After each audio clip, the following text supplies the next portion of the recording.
नमस्कार। रतनपाल डोडियार, सहायक आचार्य हिंदी, हरिदेव जोशी, राजकीय कन्या महाविद्यालय बांसवाड़ा।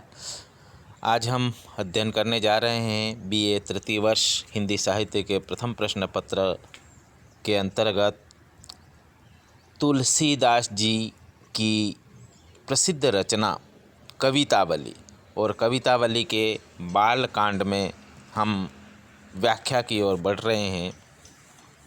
तुलसीदास के रामचरितमानस की तरह ही उनकी कवितावली भी बहुत प्रसिद्ध रही है, जिसमें भी रामचरितमानस की तरह राम के जीवन चरित्र का ही वर्णन है, जिसका बालकांड में पहला पद हम पढ़ने जा रहे हैं।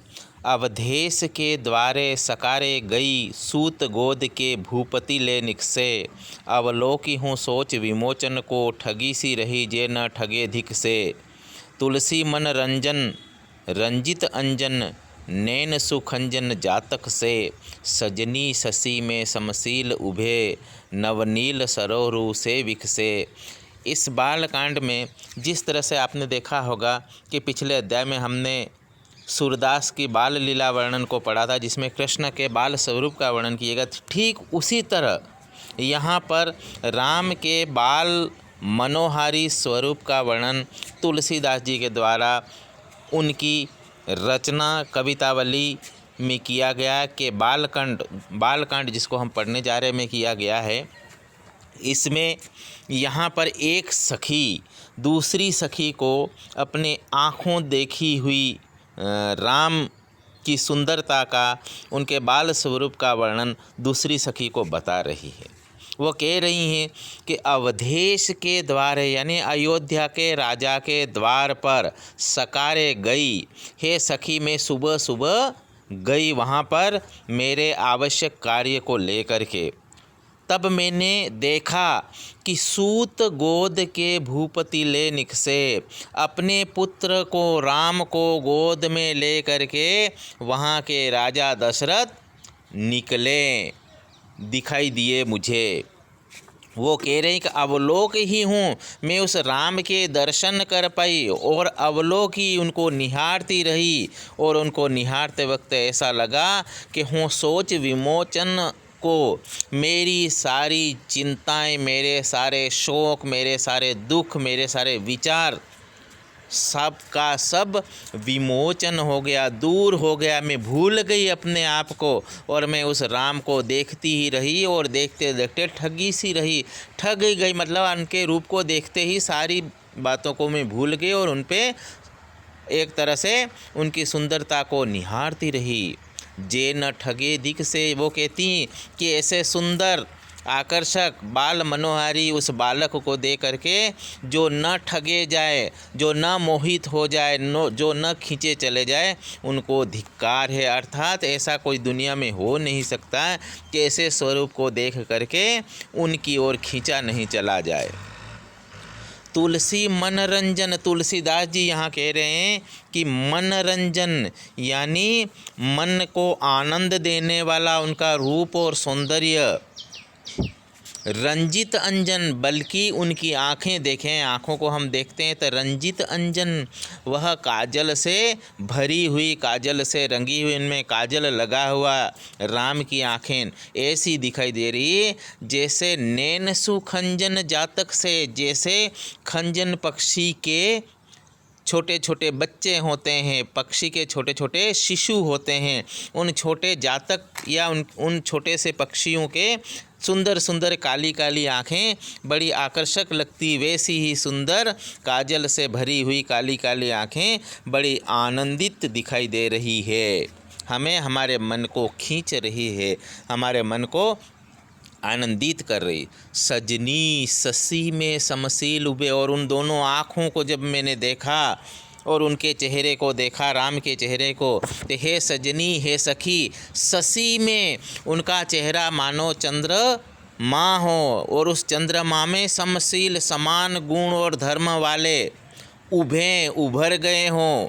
नवनील, नए नीले, सरोरूह कमल खिल उठे से विकसे का मतलब कमल खिल उठे, अर्थात राम श्याम वर्ण के थे, और श्याम वर्ण के उनके चेहरे के ऊपर सुंदर नीले नीले कमल के फूल विकसित हो गए हों, ऐसी सुंदर इनकी आँखें यहाँ पर दिखाई दे रही थी। इस तरह से राम के बाल मनोहारी रूप का बड़ा ही सुंदर वर्णन यहाँ पर हमको देखने को मिला। और इस तरह से इन्होंने यहाँ अनुप्रास अलंकार का प्रयोग किया है और खंजन पक्षी की आँखों की सुंदरता से यहाँ तुलना की है राम की सुंदर सुंदर आँखों की। इस तरह से बड़ा ही सुंदर वर्णन इसमें हमको देखने को मिला। अब हम इसी क्रम में चलते हैं पद संख्या 2 की ओर। पग नुपुर ओ पहुँची कर कंजनी, मंजू बनी मनी माल हिये, नवनील कलेवर पीत झगा झलके पुलके नृप गोद लिए, अरविंद सो आननु रूप मरंद, आनंदित लोचन भृंग पिए, मन में बस्यो अब बालक जो तुलसी जग में फल कैसे जिए। यहाँ पर इसी क्रम में तुलसीदास जी कह रहे हैं कि राम का जो वर्णन है, उनका बाल स्वरूप है, वो कैसा दिखाई देता है, उन्होंने कैसा पहनावा पहन रखा है। यहाँ पर तुलसीदास जी कह रहे पग नुपुर, उनके पैरों में घुंघरू हैं, नुपुर हैं, और पहुँची कर कंजनी, और उनके कोमल कोमल सुंदर सुंदर कमल के समान हाथों में पहुँची पहनी हुई हैं। जैसा कि बालकों को स्वाभाविक रूप से ये आभूषण पहनाए जाते हैं, ये वेशभूषा पहनाई जाती, ये वस्त्र पहनाए जाते। मंजू बनी मनी माल ही है, और बड़ी सुंदर और आकर्षक लग रही है मणियों की माला उनके वक्ष के ऊपर, उनके गले में, उनके हृदय के ऊपर लहरा रही है। वो बड़ी आकर्षक और बड़ी सुंदर सुंदर शोभा दे रही है। नवनील कलेवर, और नवनील नया और सुंदर आकर्षक, कलेवर अर्थात उनका शरीर है नीला, या कह लीजिए कि श्याम वर्ण का उनका शरीर है, और उसके ऊपर पीत झगा जल के, पीले रंग का वस्त्र उनके शरीर के ऊपर लगा हुआ है। झलके अर्थात बड़ा आकर्षक लग रहा है। पुल के नृप गोद लिए, और स्वयं राजा अपने गोद में लेकर के आनंदित हो करके उनको दुलार कर रहे हैं, प्यार कर रहे हैं, गोद में उठा करके आनंदित हो रहे हैं। अरविंद सो आननु, उनका चेहरा, उनका मुख कमल के समान बड़ा आनंददायी दिखाई दे रहा है। रूप मरंद, और उनका रूप और उनका सौंदर्य मानो पराग की तरह आकर्षित कर रहा है। आनंदित लोचन भृंग पिए, और जब मैं एक तरह से कहा जाए कि वह सखी दूसरी सखी से कह रही हैं कि लोचन, आनंदित लोचन भृंग पिए, अर्थात मेरी आँखें उनको ठीक वैसे ही देखती रहेगी, उस आनंद को प्राप्त करेगी जैसे उस मकरंद के लिए, उस पराग के लिए, उस खुशबू के लिए कमल की ओर जिस तरह से भंवरे खींचे चले जाते, उसी तरह से मेरी आँख रूपी भंवरे उनकी ओर खींचे चले गए। इसमें रूपक अलंकार है। लोचन भृंग पिए अर्थात उनके आँख रूपी भंवरे उस रूप और सौंदर्य को ठीक उसी तरह से पान करते रहे, निहारते रहे जैसे भंवरे खींचे चले जाते हैं किसी कमल के पराग की ओर। आगे कवि कह रहे कि मन में बस्यो अब बालको, ये बालक मन में बस गया है, मन से नहीं निकलता है, हमेशा मन में बसा हुआ है। जो तुलसी जग में फल कैसे जिए, तुलसीदास जी कह रहे हैं कि उन बालकों के बिना, फल प्राप्त किए बिना हम बाहरी दुनिया में नहीं जी सकते, इस संसार में नहीं जी सकते। अर्थात ये तो मेरे मन में बस गए हैं और ये मेरे मन से, उनके बिना मैं जीवन नहीं जी सकता, अर्थात कोई भी नहीं जी सकता। क्योंकि ऐसे बालक को देख करके, ऐसी सुंदरता को देख करके, ऐसी वेशभूषा को देख करके, ऐसे उनके बाल मनोहारी स्वरूप को देख करके दुनिया में तुलसीदास कह रहे हैं कि कोई भी अकेले नहीं जी सकता ऐसे बालकों को छोड़ करके, क्योंकि ये तो मन में बसाने लायक है। इस तरह से यहाँ तुलसीदास जी ने बड़ा ही सुंदर और आकर्षक वर्णन यहाँ पर किया है। इसमें अनुप्रास, उपमा, रूपक, बल्कि रूपक में भी सांग रूपक का प्रयोग यहाँ पर किया गया है। और वही बाल स्वरूप का वर्णन किया है। एक तरह से मनोहारी चित्रण किया है, ब्रज भाषा का प्रयोग है इस पद में, और इस तरह से ये बड़ा ही सुंदर और आकर्षक पद यहाँ हमको देखने को मिला। आगे हम इसी क्रम में उसी बालकांड में, कवितावली के बालकांड में जब हम जाते हैं तो उनके बाल स्वरूप का वर्णन देखने को मिलता है। आगे का पद है पद संख्या 3। कबहूँ शशि मांगत आरी करे, कबहूँ प्रतिबिंब निहारी डरे, कबहूँ करताल बजई के नाचत मातु सबे मन मोद भरे, कबहूँ ऋषि आई करे हठी के पुनि लेत सोई जेही लागी अरे, अवदेश के बालक चारी सदा तुलसी मन मंदिर में बिहरे। इस पद में भी उसी क्रम में वर्णन है जो बालकों का, छोटे बच्चों का एक स्वाभाविक स्वरूप होता है, स्वाभाविक उनकी प्रवृत्ति होती है, उसका वर्णन किया गया है। कबहूँ शशि मांगत, कभी तो वो चंद्रमा को देख करके उसे खिलौना समझ करके मांगने लग जाते हैं कि मुझे तो चंदा मामा चाहिए, मुझे चंद्रमा चाहिए, उनके साथ मुझे खेलना है। और कभी कभी जो है प्रतिबिंब निहारे, कभी कभी स्वयं का प्रतिबिंब देख करके भी वो डरने लग जाते हैं, अर्थात परछाई देख करके डरते हैं या अपना प्रतिबिंब देख करके डरते हैं।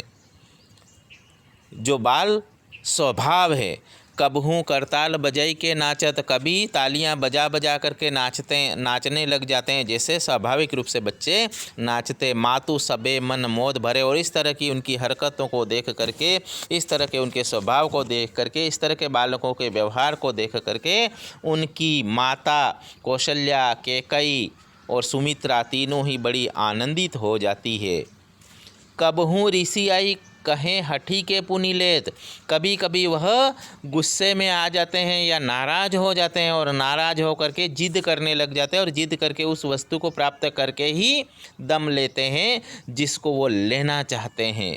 सोई जहीं लागी अड़े, अर्थात उसके लिए अड़ जाते हैं और उस वस्तु को प्राप्त करके ही वो मानते हैं जिसकी उनको आवश्यकता महसूस होती है।